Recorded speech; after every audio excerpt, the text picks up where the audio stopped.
దేవానికి స్తోత్రం, స్తుతి, మహిమ, ఘనత, ప్రభావం చెల్లించుకుంటున్నాం రాజా.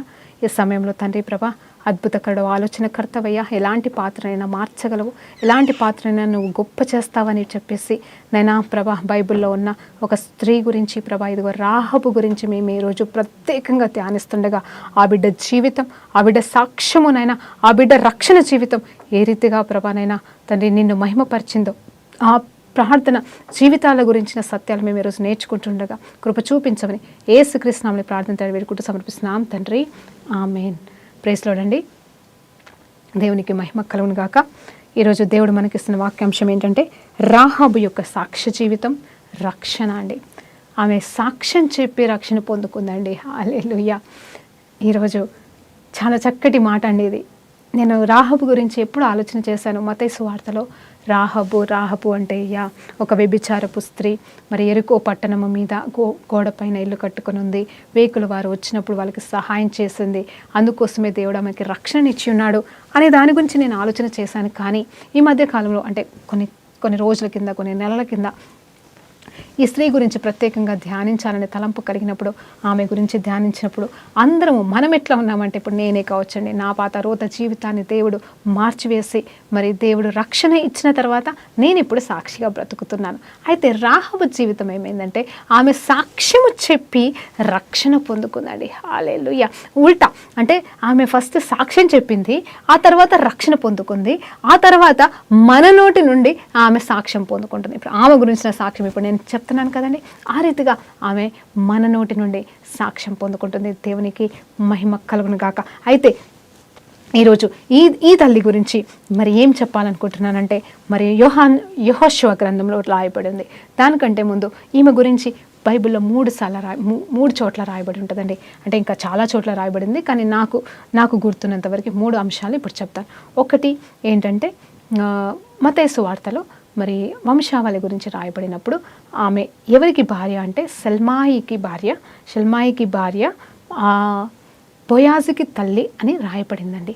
తర్వాత ఇంకొకటి ఎక్కడంటే హెబ్రీ రాసిన పత్రిక 11వ అధ్యాయంలో విశ్వాస వీరుల గాథలో, విశ్వాస వీరుల చరిత్ర అంటే విశ్వాసుల గురించి రాయబడిన హీరోస్ ఆఫ్ ద ఫెయిత్లో రాయబడిన చోట రాహబు గురించి చక్కగా మరి వర్ణించడం అనేది జరిగిందండి. అయితే ఇవన్నిటికీ పునాది ఏంటంటే యెహోషువ గ్రంథంలో ఆమె గురించి రాయబడింది. ఈ యెహోషువ గురించి మనకు తెలుసు. యెహోషువ మోసెస్ తర్వాత మరి ఇజ్రాయేల్ జనాంగాన్ని నడిపించడానికి మరి దేవుడు వాడుకున్న నాయకుడు. అయితే ఇతను ఏం చేశాడంటే, తను ఎప్పుడైతే మరి దేవుని నామంలో మరి ఆజ్ఞను పొందుకొని వాళ్ళకి నాయకుడయ్యాడో అప్పుడు మరి ఇద్దరిని పిలిచి, వేగుల వారిని పిలిచి ఎరుకో పట్టణానికి పంపిస్తాడండి.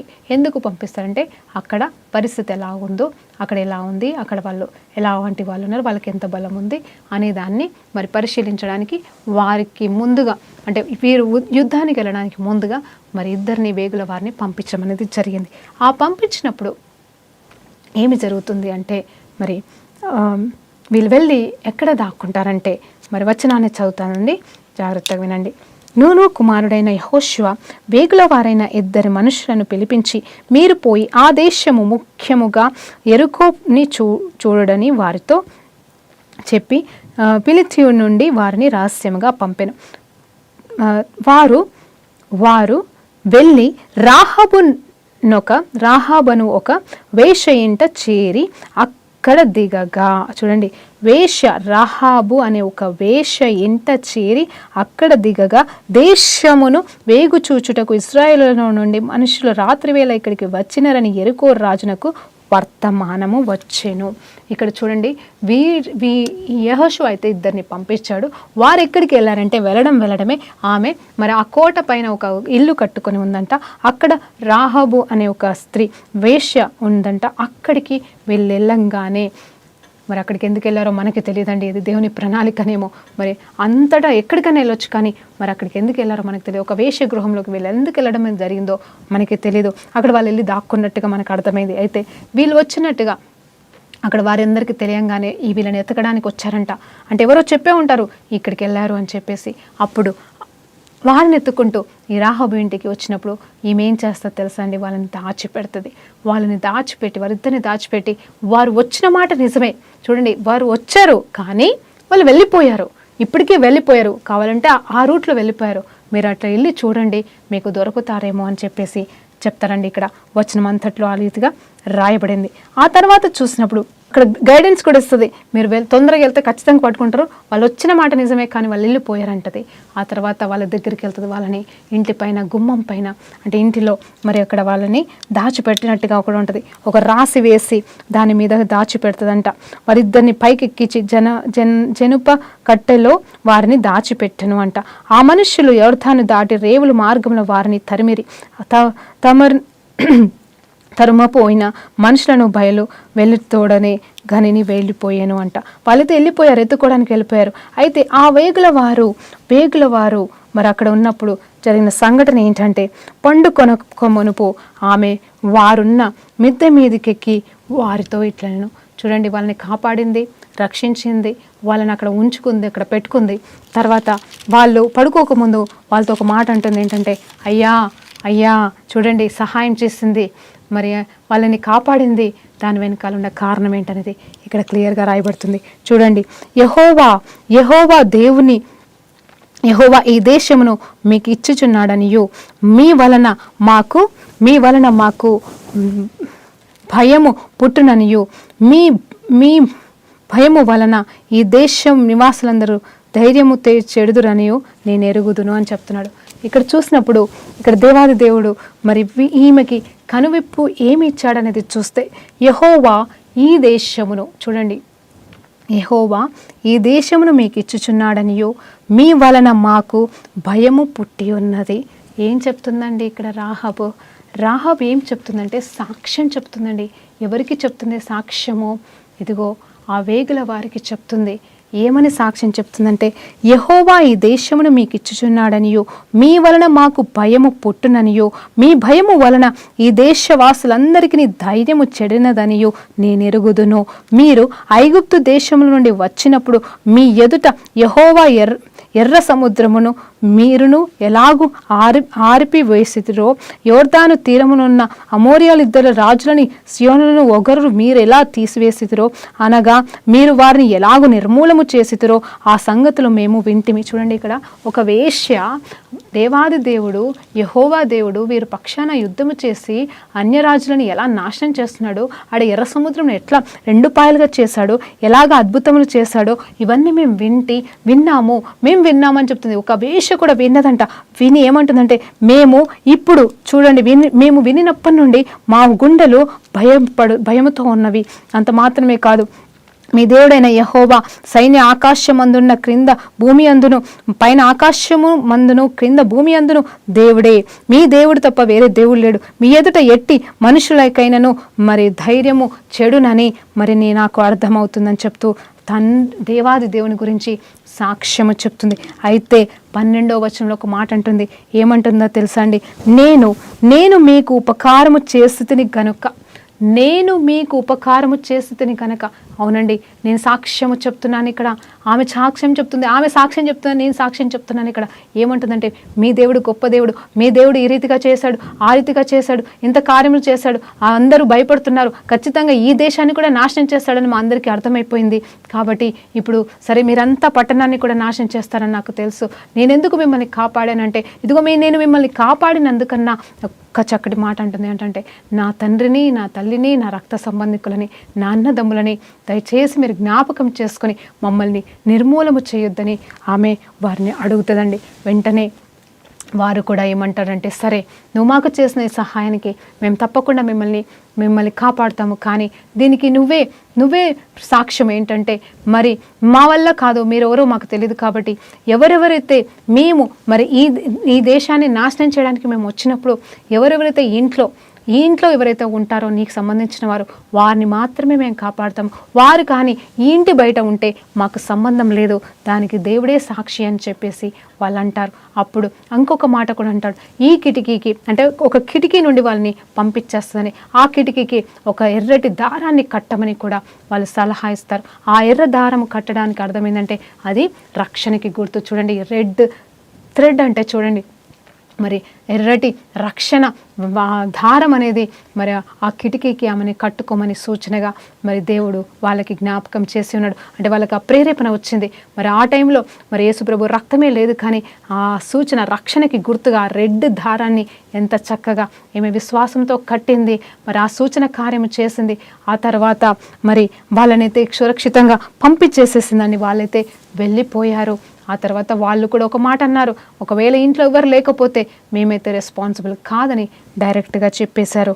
ఆ తర్వాత వాళ్ళు వెళ్ళిపోయారు. కొన్ని దినములైన తర్వాత వాళ్ళు మరలా ఎరుకో పట్టణాన్ని ఆక్రమించడానికి వచ్చినప్పుడు ఆ ఎరుకో గోడలు కూలిపోతున్న సమయంలో ఏమి జరిగిందంటే, కూలిపోవడం అయితే కూలిపోయింది, అక్కడున్న వాళ్ళందరినీ కూడా నాశనం చేసేశారు. మరి 6వ అధ్యాయం కూడా మనం చదువుదామండి. 6వ అధ్యాయానికి వెళ్ళినప్పుడు అక్కడ ఏముంటుందో తెలుసా, యెహోషువ మాట్లాడుతున్నాడు ఇక్కడ. ఎందుకంటే మరి ఈ వేగుల వారు వెళ్ళి వచ్చిన తర్వాత రాహబు అనే స్త్రీ వాళ్ళని ఎట్లా కాపాడింది, సహాయం చేసింది, ఎలాంటి వాగ్దానం మేము ఆమెకి ఇచ్చి ఉన్నామని మీరు వచ్చి యెహోషువకి చెప్పి ఉన్నారు.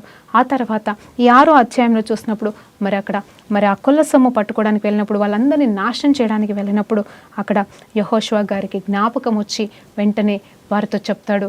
ఏమనంటే, రాహబు అనే ఒక స్త్రీ తప్ప, ఆ ఇంట్లో ఉన్నవారు తప్ప మిగతా వాళ్ళందరినీ కూడా మీరు నిర్మూలము చేసేసేయాలి, అందరినీ కూడా నాశనం చేసేయాలి, ఎవ్వరు కూడా బ్రతకకూడదని చెప్పేసి అక్కడ 17వ వచనం 6వ అధ్యాయంలో లెక్కించబడింది.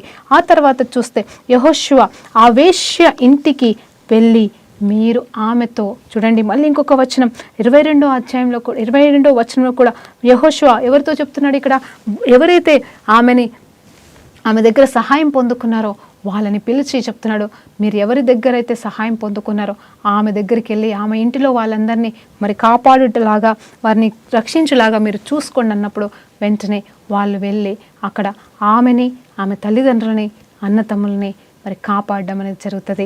ఆ తర్వాత మరి 27వ వచనంలో చూసినప్పుడు మరి ఆ యెహోషువ ద్వారా మరి వారు మరి ఎలా కాపాడబడ్డారు. ఆ తర్వాత చూస్తే ఇప్పటి వరకు కూడా యెహోషువకి తోడై ఉండెను గనక అతని కీర్తి అంతా కూడా దేశమంతటా వ్యాపించనని చెప్పేసి 27వ అధ్యాయంలో ఈ వచనంలో ఉంటే, 25వ వచనంలో ఏముందంటే, వాళ్ళంట ఆ రాహబు తన తల్లిదండ్రులు అలాగే మరి తనకు సంబంధించిన అన్నదమ్ములంతా కూడా ఎక్కడ ఉన్నారంటే ఇజ్రాయిల్ దేశంలో ఉన్నారు, ఇజ్రాయిల్ల మధ్యలో ఉన్నారని చెప్పేసి వాక్యం చెప్తుంది. అంటే వారు విడిపించబడ్డారు, విడుదల పొందుకున్నారు. యెరికో వారితో నాశనము కాలేదు, కానీ ఆ తల్లి చేసిన గొప్ప కార్యం ఏంటంటే వాళ్ళకి సహాయం చేసింది. నిజమే, ఎలా సహాయం చేసిందంటే విన్నదాన్ని బట్టి సహాయం చేసింది. విన్నదాన్ని బట్టి భయపడిందండి. తను భయపడింది, అమ్మో ఇంకా వీళ్ళు నాశనం చేయడానికి వచ్చేసారు, మమ్మల్ని కూడా నాశనం చేస్తారని భయపడి మౌనంగా ఉండలేదండి. చూడండి, ఒక వేశ్య తన కుటుంబాన్ని రక్షించుకోవడానికి, చూడండి తనకంటూ భర్త పిల్లలు లేకపోవచ్చు, కానీ తనకంటూ తల్లిదండ్రులు అన్నదమ్ములు ఉన్నారు కాబట్టి ఆమె ఎందు నిమిత్తం వేషగా మారిందో మనకు తెలియదు, కానీ తనకైతే తనకు కూడా ఒక మనస్సు ఉందని, తను కూడా తన కుటుంబం కాపాడబడాలని, తన కుటుంబం బాగుంటే చాలని ఒక మనస్సు కలిగిన స్త్రీగా ఇక్కడ కనిపిస్తుంది. అయితే ఆ స్త్రీ తన తల్లిదండ్రులను, బిడ్డలు, తన అన్నదమ్ముల్ని కాపాడుకోగలిగి ఒట్టిగా లేదండి. మరి యూదా వంశంలో ఉన్న సెల్మాయి అనే వ్యక్తిని వివాహం చేసుకోవడం అనేది జరిగింది. చూడండి, అంటే ఇక్కడ నేనేమన్నానంటే ముందే చెప్పాను కదా, మొట్టమొదటగా ఈ తల్లి ఒక వేశ్య, కానీ సాక్ష్యం చెప్పింది, విన్నదాన్ని బట్టి సాక్ష్యం చెప్పి వాళ్ళని కాపాడి వాళ్ళని రక్షించిందండి. వాళ్ళని రక్షించి ఈమె రక్షణని పొందుకుంది. హల్లెలూయా, దేవాది దేవుని నామంలో రక్షణ పొందుకుంది. ఆ ఎర్రటి తాడుని మరి కిడికి కట్టండి. ఇప్పుడు చెప్పండి, రక్తం అనగానే యేసు రక్తం పాప విమోచన క్రయధనముగా మన కోసము, లోక మానవాళి కోసము చిందించబడిన రక్తానికి గుర్తే ఆ ఎర్రని దారం. ఆయనను అప్పుడే ఆ వేశ్య మరి కట్టుకుంది అంటే నిజంగా ఎంత ధన్యురాలు, ఎంత గొప్ప ప్రణాళికలో ఆ బిడ్డ ఉండొచ్చు. ఆమె ఎవరో కాదండి, సెల్మాయికి భార్య, బోయాజుకి అమ్మగా మారింది. అంటే రూతుకి అత్త అవుతుందండి. అవునండి, నయోమి ఒక అత్త అయితే మరి ఈమె కూడా రూతుకి అత్త అవుతుంది అని వాక్యం చెప్తుంది. నిజంగా ఎంతో గొప్ప ధన్యత, ఎంతో గొప్ప మరి ధన్యురాలుగా మార్చబడింది తన సాక్ష్య జీవితం ద్వారా. తర్వాత రక్షణ పొందుకొని ఎంతోమందికి మార్గదర్శిగా మారిందని మనకు అర్థమవుతుంది. నిజమండి, మనం ఎవరిని కూడా మార్చలేరు, వీళ్ళని మార్చలేము, వీళ్ళని మార్చడం మన వల్ల కాదు అని మనం అనడానికి వీల్లేదు. ప్రతి మనిషికి కూడా ఒక మనసు ఉంటుంది, ప్రతి మనిషి వెనకాల ఒక జీవితం అనేది ఉంటుంది. అవును, వాళ్ళు పాత రోత జీవితం జీవిస్తున్నారు, ఎలాంటి పరిస్థితుల్లో ఉన్నానో వారి కోసమే కదండి దేవుడు వచ్చాడు. నేను ఎప్పుడు అంటాను, వేశ్యల కోసమే దేవుడు వచ్చి ఉన్నాడు, పాపల కోసమే దేవుడు వచ్చాడు, వ్యభిచారుల కోసమే దేవుడు వచ్చి ఉన్నాడు, వేషధారుల కోసం కాదని నేను మరి మనకి తెలిసిందే వాక్యం. అయితే పాపల నిమిత్తమే వచ్చాను కానీ నీతిమంతుల కోసం నేను రాలేదని కూడా దేవుడు చెప్తా ఉన్నాడు. కాబట్టి ఈరోజు మనం జ్ఞాపకం చేసుకోవాల్సిన విషయం ఏంటంటే, ఎంత పాపినైనా, ఎలాంటి వారినైనా, ఏ స్థితిలోనూ ఉన్నా, ఏ పరిస్థితిలోనూ ఉన్నా దేవుడు రక్షించుటకు సమర్థుడు. నువ్వు తెలిసి తప్పు చేసావా, తెలియక తప్పు చేసావా, నీ పాప రోత జీవితాన్ని బట్టి నువ్వు ఎవరి వైపు చూడలేకపోతున్నావా? ఇదిగో రాహబు తను చేయగలిగిందంతా చేసిందండి. తను చేయగలిగింది ఏంటో తనకి తెలుసుకుంది. తను జ్ఞానవంతురాలుగా, అవును జ్ఞానవంతురాలు తన ఇంటిని కట్టుకుని అంటారు కదండి. ఇక్కడ చూడండి, ఒక భార్యకే వర్తిస్తుందా, ఒక వివాహితకి వర్తిస్తుందా, ఒక పరిశుద్ధురాలికే వర్తిస్తుందా అన్నట్టుగా మరి ఆ వాక్యాన్ని మనం ధ్యానించే వాళ్ళం. కానీ ఇప్పుడు చూడండి, ఆమె జ్ఞానము, ఆమె ఒక వేశ్యను, ఆమెకు జ్ఞానము దేవుడిచ్చి ఉన్నాడు.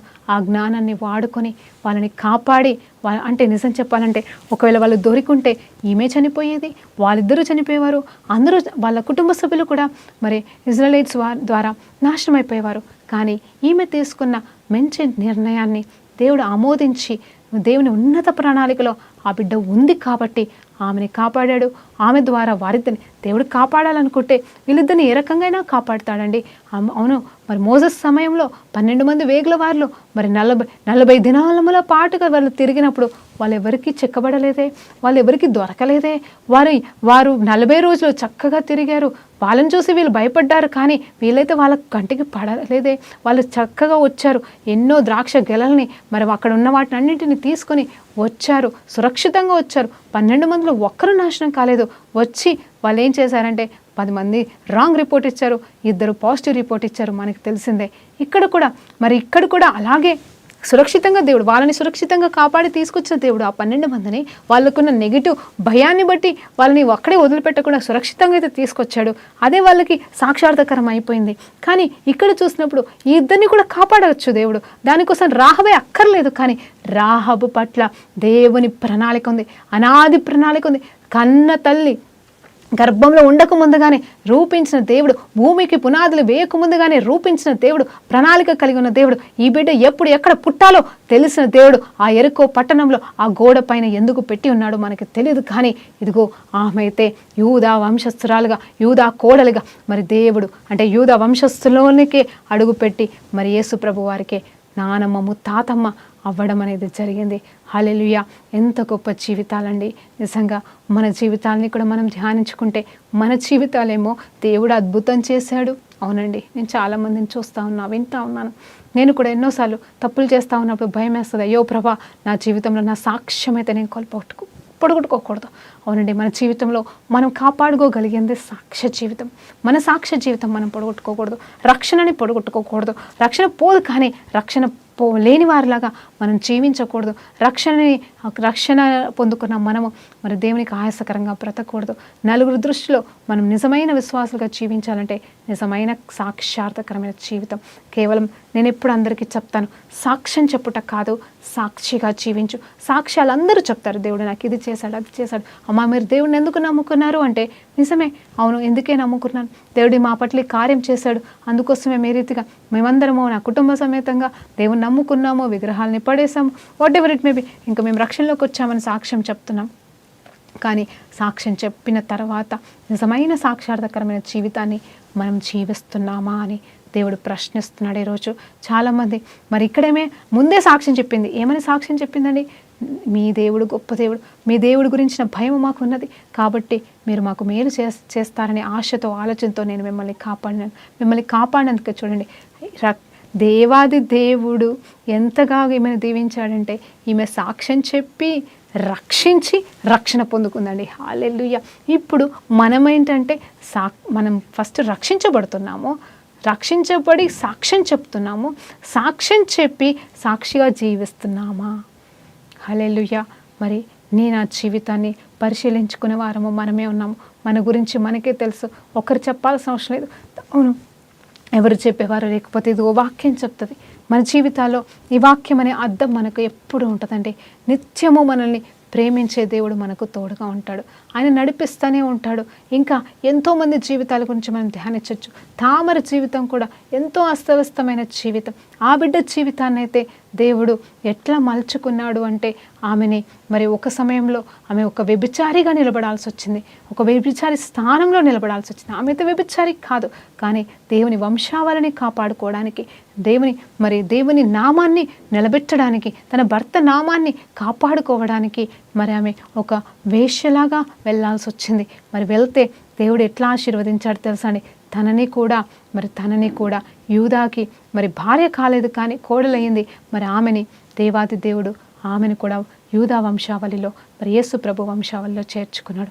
ఆమె చేసిన తప్పేం లేదు, కానీ ఆమెకి జరిగిన నష్టం, ఆమెకి జరిగిన అన్యాయం వలన మరి దేవుడు అన్యాయం చేశాడు, నాకు దేవుడు ఎక్కడున్నాడు అని తన ఇష్టానుసారమైన రాజ్యం ఇలా ఒక వ్యభిచారిలాగా జీవించవచ్చు. తన జీవితమే వ్యభిచారానికి అప్పచెప్పుకోవచ్చు, కానీ వ్యభిచారిలాగా కేవలం దేవుని నామమే మాత్రమే మార్చబడింది. అది ఒక్క దినమే, ఒక్కసారే. ఆ తర్వాత మరి గర్భవతి అయి బిడ్డని కని ఆ బిడ్డల ద్వారానే మరి యేసు ప్రభు రావాల్సిన మార్గము దేవుడు ఎన్నుకున్నాడు.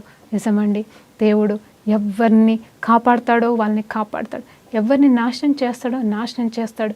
కానీ ఆయన దీనుల పట్ల, బలహీనుల పట్ల దయ చూపిస్తూ ఉంటాడు. ఆయన ప్రేమిస్తాడు. ఆయన ప్రేమ మారని ప్రేమ, ఆయన ప్రేమ నిత్యం ఉంటుందని మరలా మీకు జ్ఞాపకం చేస్తున్నాను. ఒక్కసారి ఈ మధ్యాహ్న కాల సమయంలో మనము ఇన్ని సత్యాలు మనం నేర్చుకుంటున్నామే. ఏ సత్యం మనల్ని నడిపిస్తుందో, ఏ సత్యం మన జీవితాన్ని వెలిగిస్తుందో మనం ఆలోచన చేద్దామా? ఆలోచన చేస్తే ఒక్కటి గుర్తుకొస్తుందండి. దేవాది దేవుడు నిన్ను నన్ను ఎందుకు పిలిచాడో అనేది ఈరోజు మనం ధ్యానిద్దామా కాసేపు?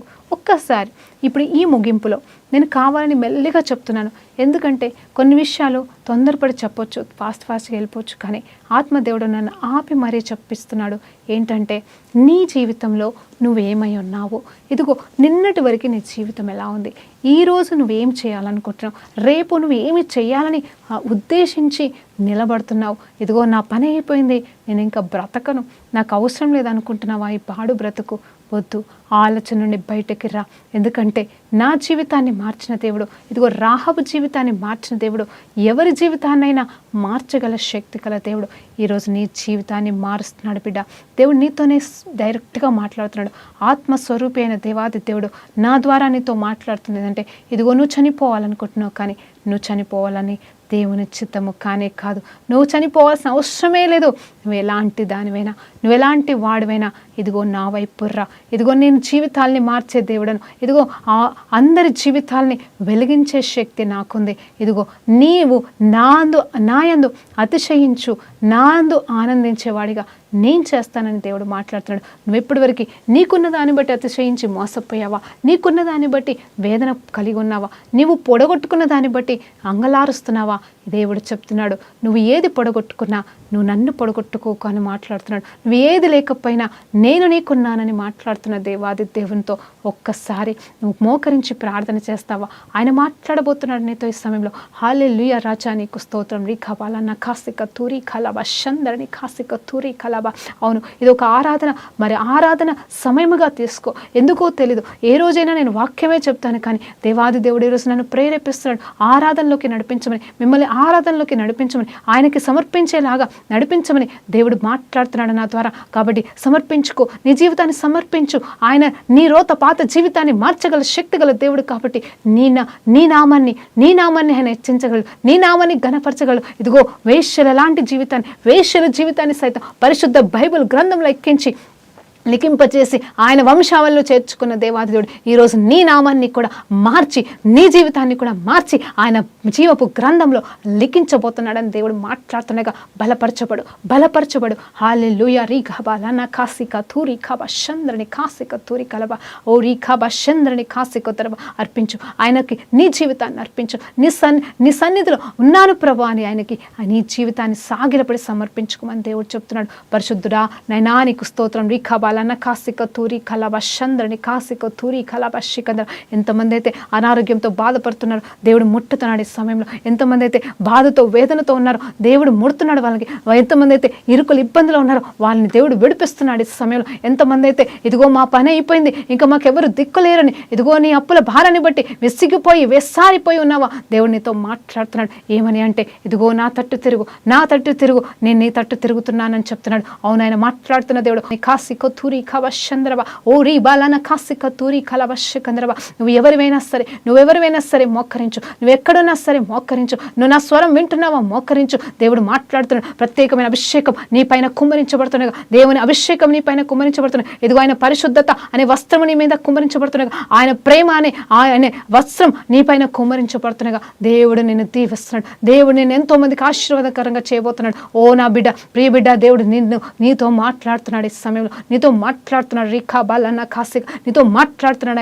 ఆయన నీతో మాట్లాడుతుండగా నువ్వు నిలబడు, నువ్వు చక్కగా నిలబడమని చెప్తున్నాడు దేవుడు. చక్కగా నిలబడు, మోకరించిన వాడిని నిలబడమని కాదు, కానీ ఇదిగో నువ్వు చక్కగా నిలబడు, నీ సమస్యని బట్టి ధైర్యంగా నిలబడమంటున్నాడు. భయపడకు, నేను నీకు తోడుగా ఉన్నానంటున్నాడు. నిబ్బరము కలిగి ఉండమని చెప్తున్నాడు. నిత్యము నిరంతరము నీతో ఉంటానంటున్నాడు. ఇదిగో నీతో మాట్లాడబోతున్నానని చెప్తున్నాడు. ఇదిగో నాతో కనిపెట్టమంటున్నాడు. ఇదిగో నువ్వు సేవ చేసి మానేసావంట, ఇంకా సేవ నాకు అక్కర్లేదని నువ్వు వదిలేసావని చెప్తున్నాడు దేవుడు. ఇక్కడ ఒక బిడ్డతో దేవుడు చెప్తున్నాడు, నువ్వు సేవ చేసి మానేసావంట, ఇంకా నాకు ఈ సేవ వద్దని దేవుడు చెప్తున్నాడు. నువ్వు నాకు కావాలి బిడ్డ అంటున్నాడు. ఎస్, నీకు దేవుడు అక్కర్లేదు అనుకుని వదిలేస్తావేమో, నీకు ఎవరు అక్కర్లేదని వదిలేస్తున్నావేమో, నీకు సేవ అక్కర్లేదని వదిలేస్తున్నావేమో, నీకున్న పరిస్థితిని బట్టో సిచ్యువేషన్స్ని బట్టో ఓడిపోయావనుకొని నువ్వు సేవనే వదిలేస్తున్నావేమో, దేవుణ్ణే వదిలేస్తావేమో. కానీ దేవుడు ఇప్పుడు ఏం చెప్తున్నాడు, నువ్వు నాకు కావాలి బిడ్డ అని దేవుడు చెప్తున్నాడు. కాబట్టి దేవుడు నీతో మాట్లాడుతున్నాడు.